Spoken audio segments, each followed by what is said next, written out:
السلام عليكم ورحمة الله وبركاته. أهلا وسهلا بالجميع. عدنا والعود أحمد إن شاء الله، ويكون عودة مستمرة، لأنه للأمانة محرج منكم إنه الفترة هذه والغياب هذا، لكن كانت أسباب خارجة عن إرادتي كشخص. وللأمانة قد كنت مرت فترة أن أنا ما عادش أطلعش نهائيا باليوتيوب، لأنه شفنا للأمانة ربطت نفسي بالرياضة اليمنية بشكل عام، والرياضة اليمنية انتم عارفين مستواها، وبنفس الوقت بالمنتخبات اليمنية، والمنتخبات اليمنية برضو عارفين مستواها، وعارفين انه في يعني تلعب بالسنة مرة او مرتين او 3 مرات بالحد اقصى، بالذات لا في تصفيات او شيء. فحسيت ان انا غلطة كبيرة ان انا خليت محتواي خاص بالرياضة اليمنية. للأمانة هذه غلطة اعترف فيها قدامكم، لانه حتى ما شفناش التفاعل الكبير بهذا الموضوع، فقد قلت بتوقف خلاص.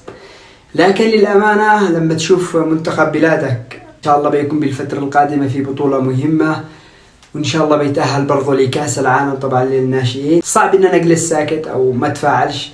فأقل شيء إن إحنا نرجع للجمهور، لكن نطلب من الجمهور إنه يعني نشر روابط المقطع، لايك للمقطع، خلوا الكل يتفاعل مع هذا المقطع علشان تشجيع لنا، عشان نستمر معكم، لأنه وصلنا لمرحلة يأس للأمانة. لو واحد اهتم بالرياضات العالمية يمكن يكون أفضل. فخلونا نبدأ كلامنا عن منتخبنا الوطني للناشئين، المنتخب اللي معظم لاعبيه فازوا ببطولة غرب آسيا، تقريبا 50% من اللاعبين المتواجدين. شفنا نتائج سلبية بالمباراة اللي كانت مع الدول، لكن في المباريات اللي مع الأندية، بالذات المباراة الأخيرة مع الأندية القطرية، نتائج مبهرة وأداء متميز أشاد فيه جميع النقاد الرياضيين.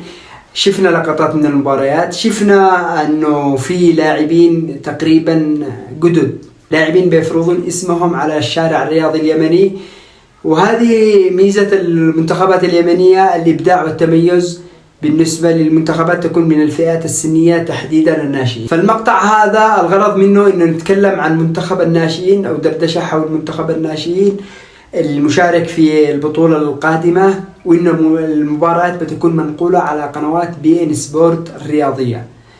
فقد ربما يكون في مباراة على المفتوح، لكن أغلب المباريات بتكون مشفرة. لكن الشيء الحلو إن هي على قنوات BN Sport. إحنا عارفين النقل التلفزيوني لهذه القناة العملاقة، عارفين كذلك إن عندنا معلق عملاق اسمه حسن العيدروس، اللي بيكون بالتأكيد إحنا كجمهور رياضي يمني متوقع إنه بيعلق على أغلب مباريات منتخبنا في التصفيات. على فكرة مجموعتنا قد ربما يشوفوها الناس إنها سهلة، هذه المجموعة اللي تشوفها أمامكم إن مباريات بتكون سهلة على منتخبنا. لا يوجد شيء سهل في كرة القدم، هذا شيء الكل يعرفه. والأهم من هذا كله إن عندنا نتائج سلبية مع هذه المنتخبات في الفئات السنية، يعني مش إنه قد جينا معهم في أكثر من مجموعة في السنوات السابقة وخسرناها للأسف. إن شاء الله من اللاعبين والمدرب إنه ما يتمش الاستهانة بهؤلاء المنتخبات. طموحنا الآن ما عادش الوصول إلى نهائيات آسيا، أو إن شاء الله طموحنا الوصول إلى نهائيات كأس العالم للناشئين. عندنا فريق قادر يوصل لنهايات كأس العالم للناشئين، عندنا مدرب يستطيع انه يوصل بهذا الفريق او بهؤلاء اللاعبين الى نهائي كأس آسيا. ان شاء الله نفوز بلقب آسيا، ليش لا؟ خلوا طموحنا عالي طالما عندنا لاعبين بأمثال هؤلاء.